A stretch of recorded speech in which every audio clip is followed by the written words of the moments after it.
Shalom Bapak Ibu Saudara kekasih Tuhan, apa kabar Anda hari ini? Dimanapun Anda berada, saya selalu berharap Anda dalam keadaan yang baik. Dan seperti biasa, sangat senang sekali saya bisa menyapa Anda sekalian melalui program Sapaan Gembala GKI Manyar pada hari ini. Saudara kekasih Tuhan, dikisahkan suatu kali di negeri antah berantah, katakanlah demikian. Ada seorang pengemis tua yang terlihat dengan pakaian lusuhnya, dengan pakaiannya yang tipis. Dia terlihat duduk di pinggir jalan dan dia terlihat sangat kedinginan sekali. Karena di negeri ini pada suatu saat tiba musim dingin. Lalu dikisahkan ada seorang pemuda yang kaya raya. Dan pemuda ini melintasi jalan tempat di mana pengemis yang kedinginan ini duduk di sana. Dan pemuda ini tergerak hatinya oleh belas kasihan, lalu dia menghampiri pengemis tua itu dan mengatakan, apakah Bapak bersedia kalau Bapak menunggu sebentar di tempat ini, sementara saya akan pulang sebentar ke rumah dan saya akan mengambilkan pakaian hangat, beberapa helai pakaian hangat untuk Bapak gunakan supaya Bapak tidak kedinginan lagi. Tawar si pemuda yang kaya raya ini kepada pengemis tua tadi. Dia menawarkan bantuannya.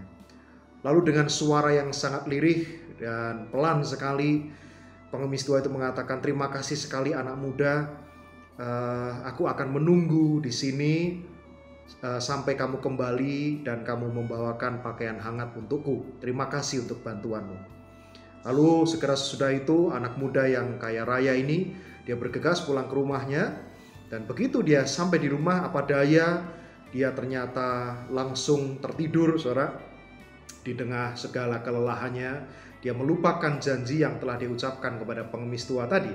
Dan ketika dia terbangun esok paginya, alangkah terkejutnya dia ketika dia menyadari bahwa dia melupakan janji yang dia katakan kepada seorang pengemis tua ini pada malam sebelumnya.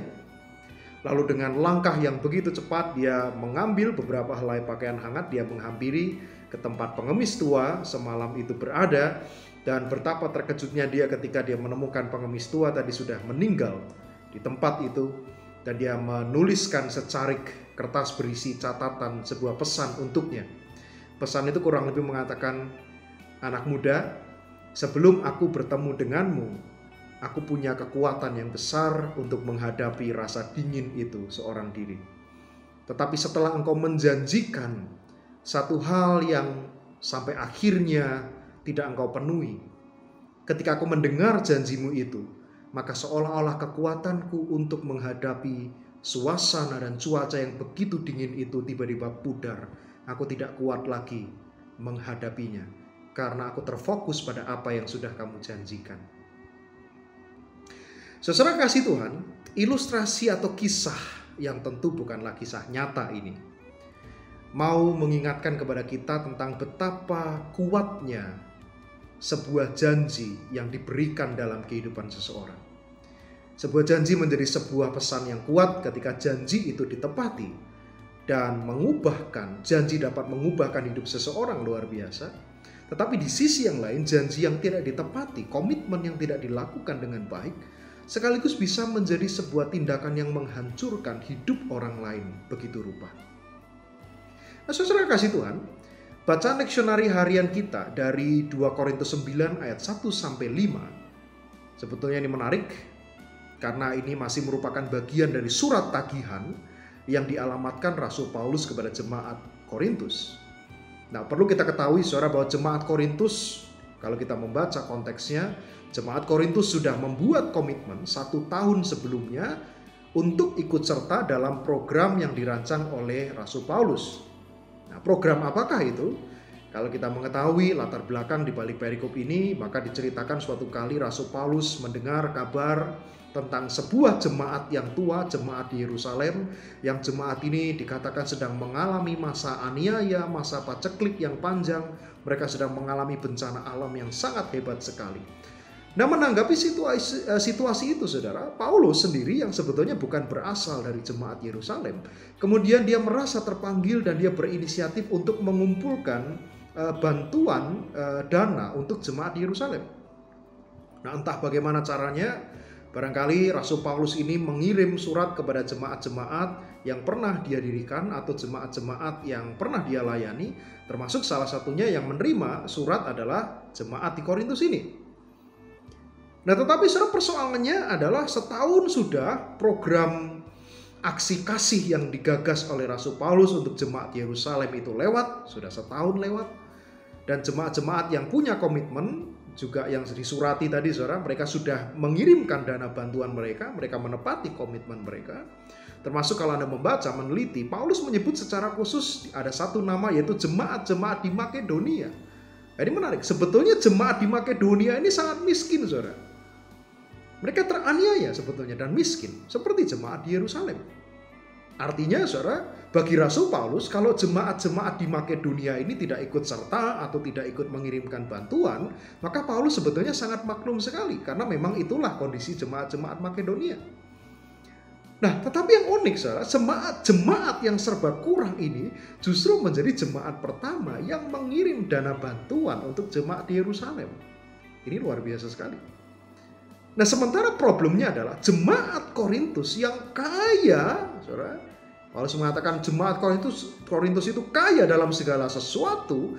Ternyata jemaat ini nyatanya malah belum menepati janjinya, belum menepati komitmennya yang pernah dibuat untuk membantu jemaat di Yerusalem sesudah janji itu dibuat lewat dari 1 tahun.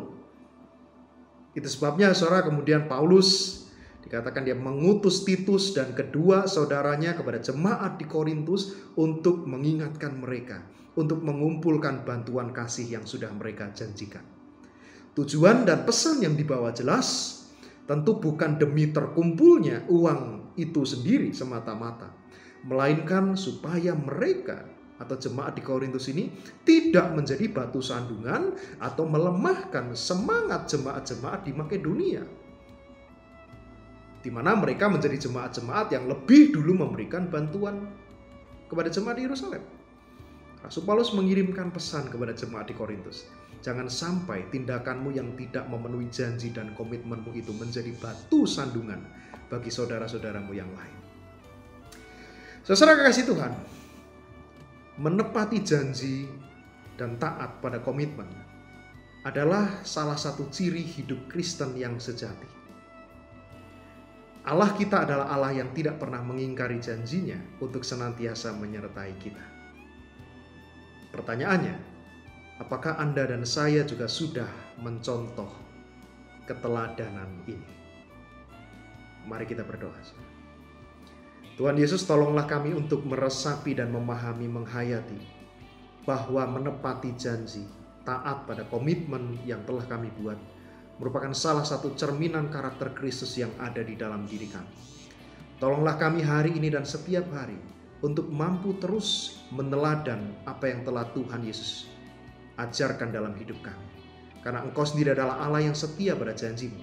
Engkau menepati janjimu untuk tidak pernah meninggalkan kami sebagai yatim piatu di tengah-tengah dunia ini.